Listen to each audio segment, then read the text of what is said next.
आज के इस वीडियो में हम एक ऐसे टॉपिक पर बात करने वाले हैं जो डायरेक्टली हमारी लाइफ, हमारे रिलेशनशिप, हमारी मेंटल स्टेबिलिटी और हमारी सक्सेस को अफेक्ट करता है। वो टॉपिक है इमोशनल हेल्थ और इमोशनल मैच्योरिटी। आज की जनरेशन टेक्निकली स्मार्ट है, इन्फॉर्मेशन बहुत है, लेकिन इमोशनली बहुत वीक है। छोटी छोटी बातों पर ओवर रिएक्शन हो जाना, ओवर थिंकिंग कर लेना, एंगर आउटबर्स्ट हो जाना, ब्रेक डाउन हो जाना और कभी कभी सुसाइड तक कर लेना, ये बहुत बड़ी प्रॉब्लम है। मतलब दिक्कत इन्फॉर्मेशन की नहीं, कमी नहीं है, इमोशनल एजुकेशन की कमी है। इस पूरी सीरीज का गोल यह है कि हम इमोशंस को दुश्मन नहीं, एक इंटेलिजेंट सिस्टम की तरह समझें और खुद को इमोशनली इतना स्ट्रांग बनाए कि छोटी छोटी वेव्स हमें डुबो ना दें। सबसे पहले एक बेसिक क्वेश्चन पूछते हैं, इमोशनल हेल्थ आखिर है क्या? इमोशनल हेल्थ का मतलब यह नहीं है कि तुम रोज हैप्पी, कभी सैड, कभी एंग्री, कभी लो फील ही ना करो। इमोशनल हेल्थ का सिंपल मीनिंग यह है कि तुम अपने इमोशंस को समझ पाओ, संभाल पाओ और सही डायरेक्शन में यूज कर पाओ। मतलब यह है इमोशन तुम्हारे ऊपर राज न करे, तुम इमोशन के साथ कॉन्शियस पार्टनरशिप में रहो। अपने फीलिंग से भागना नहीं है। इमोशनली हेल्दी इंसान करता क्या है? वो अपने फीलिंग से भागता नहीं, उन्हें ड्रामा भी नहीं बनाता, बस क्लियरली देख पाता है कि मेरे अंदर अभी ये चल रहा है, और ये देख पाना ही इन इमोशंस को कंट्रोल करने की चाबी है। ये है इमोशनल अवेयरनेस। इमोशन मैनेजमेंट की पहली नींव है ये। जैसे इमोशन कैसे पैदा होता है, इमोशंस हमारे अंदर कैसे क्रिएट होते हैं, इसका एक सिंपल मॉडल देता हूँ मैं आपको। अब समझते हैं कि इमोशन बनते कैसे हैं। सिचुएशन अपने आप में इमोशन नहीं बनाती, हमारे थॉट्स और मीनिंग इमोशंस बनाते हैं। जैसे मैं आपको बताता हूँ, event plus thought plus emotions plus behaviours. जैसे इसको एग्जांपल से समझते हैं। इवेंट क्या है? किसी ने तुम्हारा मैसेज सीन करके रिप्लाई नहीं किया, ये तो हुआ एक इवेंट। अब तुम्हें एक थॉट आएगा, ये मुझे इग्नोर कर रहा है, मैं उसके लिए इम्पोर्टेंट नहीं हूँ, और इसका फिर आपके अंदर एक इमोशन आएगा, हॉट वाला, एंगर वाला और सैडनेस वाला। फिर और उसका बिहेवियर क्या होगा? ब्लॉक कर देना, गाली देना, रोना और ओवर थिंकिंग कर लेना। समझ रहे हो? पहले हुआ इवेंट, फिर उसने आपके अंदर एक थॉट क्रिएट किया, फिर उस थॉट ने एक इमोशन क्रिएट किया, और उस इमोशन ने एक बिहेवियर क्रिएट किया, और वो बिहेवियर आपके लाइफ को चेंज करता है, इफेक्ट करता है। और जैसे इसका दूसरा थॉट भी हो सकता है, इमोशंस को कैसे हम डायरेक्ट कर सकते हैं। शायद वो बिजी होगा, बाद में रिप्लाई करेगा, तो इमोशन भी चेंज हो जाएंगे। सिचुएशन से ज़्यादा हमारे इंटरप्रिटेशन इमोशन क्रिएट करते हैं। ये समझना बहुत क्रूशियल है, क्योंकि यहाँ से हमें पावर मिलती है कि हम अपने थॉट पैटर्न को धीरे धीरे रीडिज़ाइन कर सकें। और अगली बड़ी गलती जो लोग करते हैं वो ये है कि इमोशन को हैंडल करने के सिर्फ दो ही ऑप्शन समझते हैं। पहले तो या तो वो सप्रेस कर दो, रोना वीकनेस है, मर्द रोते नहीं, मुझे कुछ फील ही नहीं होता, मुझे कुछ फील होना ही नहीं चाहिए, मैं तो मर्द हूँ, मर्द को कभी दर्द ही नहीं होता, इस तरह का। और दूसरा क्या है? या फिर ड्रामा बना देना, हर छोटी छोटी बात पर जोर जोर से रोना, चिल्लाना, हर किसी को अपनी स्टोरी बार बार सुनाना, अपने दुखों को लोगों के साथ शेयर करना, और लोगों से कहना कि मेरे बराबर दुखी आदमी तो इस दुनिया में कोई है ही नहीं, मेरे जितने दुख तो किसी के पास होते ही नहीं, अरे मैं तो बड़ा दुखी इंसान हूँ, मेरा तो भाग्य ही खराब है, इस तरह के कुछ बकवास करना। दोनों ही एक्सट्रीम लेवल के अनहेल्दी इमोशंस हैं। मैच्योर अप्रोच क्या है? इमोशन को फुल्ली महसूस करो, लेकिन वाइजली एक्सप्रेस करो। मतलब तुम अपने आप से ईमानदारी से मानो, हाँ मुझे इस बात से दर्द हुआ, हाँ मैं इस वक्त जेलियस फील कर रहा हूँ, हाँ मैं इनसिक्योर फील कर रहा हूँ। अगर तुम एक्सेप्ट करोगे ना, तुम इमोशन से भागते नहीं, लेकिन दुनिया पर अनकंट्रोल्ड डिस्चार्ज भी नहीं करते। इसको मैं बोलता हूँ कॉन्शियस इमोशन रिलीज। अब बात करते हैं इमोशनल मैच्योरिटी की। इमोशनल मैच्योर इंसान और इमोशनली इमेच्योर इंसान में डिफरेंस क्या है? जैसे इमोशनली जो मैच्योर इंसान होगा ना, उसका वो कैसा होता है, और जो इमेच्योर इंसान होता है वो कैसा होता है। तो पहले बात करते हैं इमेच्योर इंसान का पैटर्न क्या है। हर चीज पर तुरंत रिएक्शन कर देना, ब्लेम करना, मेरे मूड का रिस्पॉन्सिबल तू है, दूसरों पर ब्लेम कर देना, एक्सट्रीम या तो ओवर अटैच हो जाना या टोटल कट आउट हो जाना, छोटी बातों को लाइफ थ्रेड जैसे बना देना, ये इमेच्योर इंसान का पैटर्न है। और मैच्योर पैटर्न क्या है? रिएक्ट करने से पहले थोड़ा पॉज हो जाना, खुद से पूछना मैं अभी क्या फील कर रहा हूँ, अपनी लिमिट्स और बाउंड्रीज को क्लियर रखना, सिचुएशन को थोड़ा दूर से देख पाना, ये मैच्योरिटी है। इमोशनल मैच्योरिटी का सिंपल डेफिनेशन क्या है? जब तुम ये समझने लगते हो कि तुम्हारे इमोशंस की फाइनल रिस्पॉन्सिबिलिटी किसी और के ऊपर नहीं, तुम्हारे अपने ऊपर है। अगर तुम स्वयं को रिस्पॉन्सिबल बनाओगे, अगर रिस्पॉन्सिबिलिटी अपने ऊपर लोगे ना, तो ये बात सुनने में थोड़ी सी हैवी लग सकती है, लेकिन यहीं से रियल फ्रीडम शुरू होता है। आज का इंसान, हर इंसान क्या खोज रहा है? फ्रीडम खोज रहा है, लेकिन उसको पता ही नहीं कि फ्रीडम कहते किसको है। लोग कहते हैं मुझे फ्रीडम चाहिए, लेकिन फ्रीडम का मतलब क्या होता है? लोग किसी दूसरे से फ्रीडम पाना या दूसरे लोगों से अलग हो जाना या अकेला रहना, ये फ्रीडम नहीं है। फ्रीडम है अपने अंदर की इमोशनल हेल्थ को स्टेबल बनाना, अपने थॉट्स को समझना, अपने इमोशंस को समझना, ये है फ्रीडम। और उन पर उनको कंट्रोल कर पाना, उनका गुलाम न बनना, उनका स्लेव न बनना, ये फ्रीडम है। तो अब मैं तुम्हें इमोशन मैनेजमेंट का एक सिंपल 3 स्टेप फाउंडेशन दे रहा हूँ, जो हर इंसान के काम आ सकता है। देखो, मैं यहाँ कोई फिलोसफी झाड़ने नहीं आया हूँ। मैं आपको सिंपल से टेक्निक दूंगा और वो बहुत 100% काम करेगा। और अगर आपने उनमें से कोई भी टेक्निक अपना ली ना, तो आपकी लाइफ लिटरली नए लेवल पर चली जाएगी, वो चेंज हो जाएगी। और इस पूरी सीरीज को समझना चाहते हो तो मैं सिंपल सी मेरी ये जो टेक्निक्स है उसको फॉलो कर लेना। सबसे पहले सीखो कि हमारे अंदर क्या चल रहा है, उसे नोटिस करना, अपने अंदर देखना। अंदर देखने का मतलब क्या है? अंदर देखने का मतलब कहाँ देखोगे? अंदर देखने का मतलब है आपको पता चल रहा है कि अपने माइंड में क्या चल रहा है, आपको क्या थॉट्स आ रहे हैं, क्या इमोशंस आ रहे हैं, अभी आप क्या फील कर रहे हो।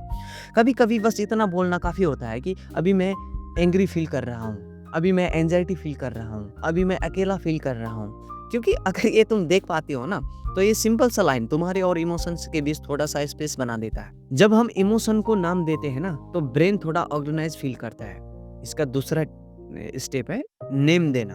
जैसे कि सिर्फ बुरा लग रहा है बोलने के बजाय स्पेसिफिक बोलो। जैसे ये हॉट है, ये गिल्ट है, ये जेलियस है, ये डर है, ये मेरे अंदर आया हुआ एक इमोशंस है। इस तरह से उसको देखो कि ये इमोशन क्या है। ये जैसे ये देखो, ये हॉट वाला इमोशन है, अरे ये मेरे अंदर एक गिल्ट वाला इमोशन है, अरे ये मेरे अंदर एक जेलियस फील आ रही है, अरे ये मेरे अंदर एक डर या फियर का फीलिंग आ रहा है। तो उसको एक नाम दो। इससे क्या होगा, साइकोलॉजी में इसे बोलते हैं name it to tame it. यानी कि जब तुम इमोशन को नाम देते हो तो उसकी इंटेंसिटी थोड़ी कम हो जाती है। और तीसरा पॉइंट है, खुद को गलत मत ठहरा। ज़्यादातर लोग यही गलती करते हैं, वो अपने इमोशन पर दूसरा जजमेंट लगा देते हैं। मुझे ऐसा फील नहीं करना चाहिए, मैं बहुत वीक हूँ और मेरे अंदर कुछ गड़बड़ है। इमोशनल हेल्थ का एक पार्ट यह भी है कि तुम खुद से कह सको, जो मैं फील कर रहा हूँ वो इस सिचुएशन में एक ह्यूमन रिस्पॉन्स है, मैं गलत नहीं हूँ, मैं सिर्फ इंसान हूँ। अगर तुम इसको ध्यान से देखोगे ना, तो ये काम करेगा।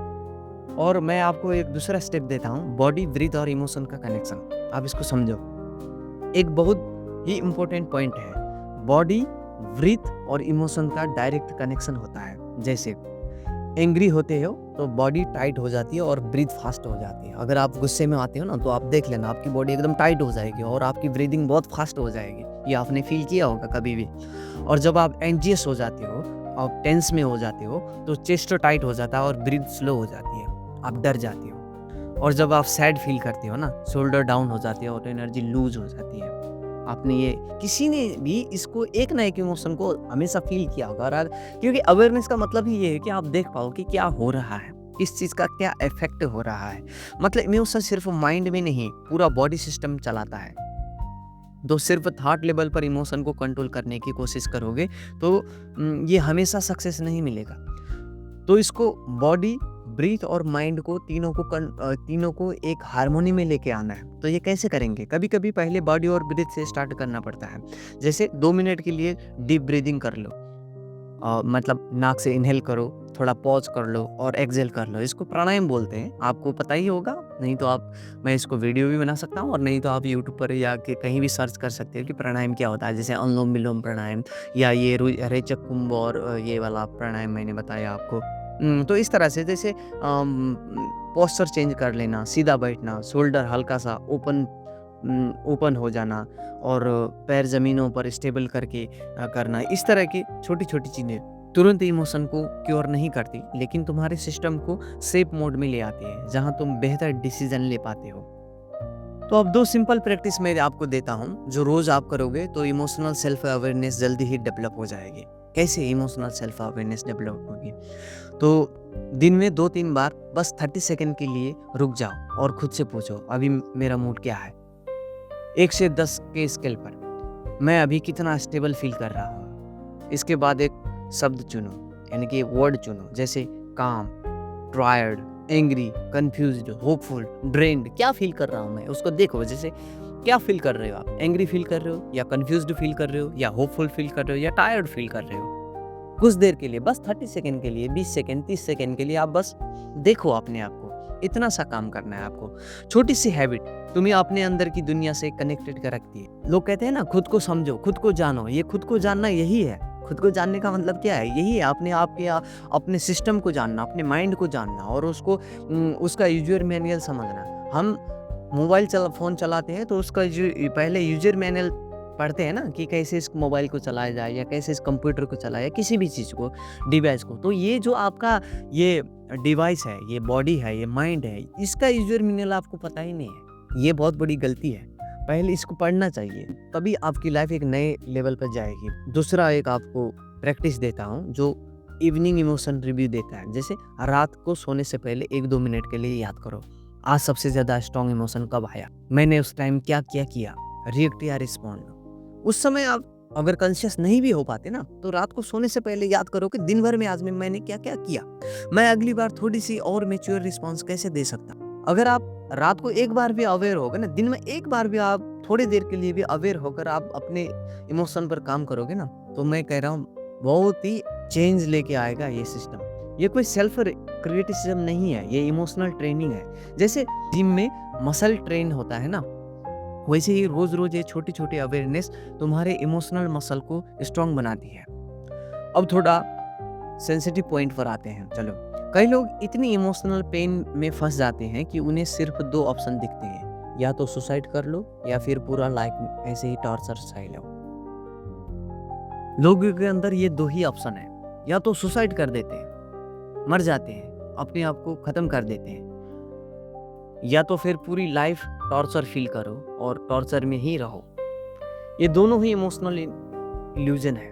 ज़्यादातर टाइम पेन असहनीय नहीं होता, अकेलापन, होपलेसनेस असहनीय होता है। जैसे अगर तुम्हें कभी ऐसा लगे अब मुझसे नहीं होगा, अब कोई मतलब ही नहीं बचा, अब सब खत्म हो गया, अगर ऐसा फील आए ना, तो उस मोमेंट पर तुम्हें फिलॉसफी नहीं, कनेक्शन और सेफ्टी चाहिए। उस मोमेंट में तुम्हें कोई फिलॉसफी झाड़ सकता है तुम्हारे ऊपर, तुम्हें कोई वीडियो मिल सकता है जिस पर लोग इमोशंस के ऊपर बहुत बड़ी-बड़ी बातें फेंक रहे होंगे, तो ये फिलॉसफी काम नहीं आएगी। यहाँ फिर एक प्रैक्टिस काम आएगी जो आप तुमने हर टाइम किया होगा।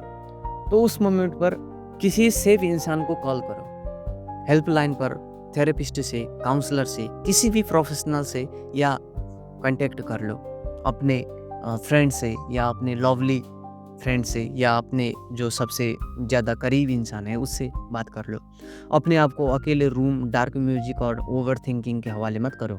इमोशनल हेल्थ का एक पार्ट यह भी है कि हम ये माने कि मैं अकेले सब नहीं संभाल सकता, और ये मानना कमजोरी नहीं, यह एक हाई लेवल इंटेलिजेंस है।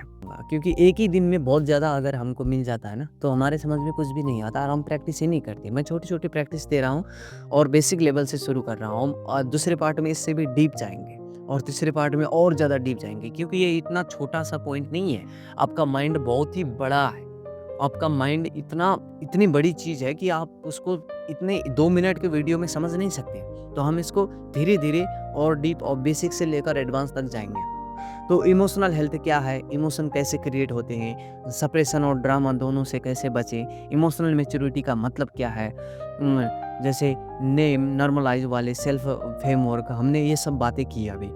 बॉडी, ब्रीथ, इमोशन का कनेक्शन और कुछ सिंपल सी डेली प्रैक्टिसेस भी मैंने आपको दिया। सिर्फ एक लाइन लेकर जाओ। अगर आप चाहते हो कि इस वीडियो का एसेंस क्या है, मैं इस वीडियो से क्या ले सकता हूँ, तो मैं आपको कहूँगा, मेरे इमोशंस दुश्मन नहीं है, ये मेरे सिस्टम के मैसेज है और मैं इन्हें समझना सीख सकता हूँ। मैं अपनी इमोशनल हेल्थ पर काम करूँगा, मैं इमोशंस से भागूंगा नहीं, उन्हें समझूंगा। तो अब हम और डीप जाएंगे नेक्स्ट पार्ट में। तो तब तक के लिए अवेयर रहो, जेंटल रहो और अपने दिल के साथ ईमानदार रहो और अपने आप के साथ ईमानदार रहो। तो आज के लिए इतना ही, मिलते हैं अगले वीडियो में।